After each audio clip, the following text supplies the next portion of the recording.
America ప్రతిపాదనపై Iran స్పందించింది. Seize ఫైర్కు Trump పెట్టిన షరతులపై తాము సమీక్ష జరిపామని తెలిపింది. ఇవి కేవలం అమెరికా ఇజ్రాయెల్ ప్రయోజనాల కోసమే ఉద్దేశించినవని తేల్చేసింది. ట్రంప్ ప్రతిపాదనను తోసిపుచ్చుతున్నట్టుగా స్పష్టం చేసింది.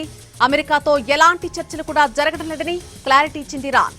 పాకిస్తాన్ ద్వారా ఆయా షరతుల్ని అధికారికంగా అందుకున్న తర్వాత తాము ఆ ప్రతిపాదనను వివరంగా సమీక్షించామని తెలిపింది. అయితే ముందుకు సాగడానికి అవసరమైన ప్రాథమిక షరతులు అందులో లేవని ఇరాన్ సీనియర్ అధికారి వెల్లడించారు.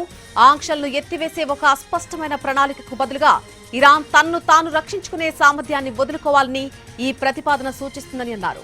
అధికారిక చర్చలు ప్రారంభం కాలేదని తెలిపారు.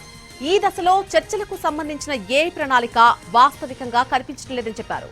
అయితే ఈ గ్యాప్ పూడ్చేందుకు ఇరాన్ అమెరికా మధ్య మధ్యవర్తిత్వానికి టర్కీ, పాకిస్తాన్ ప్రయత్నిస్తున్నాయి.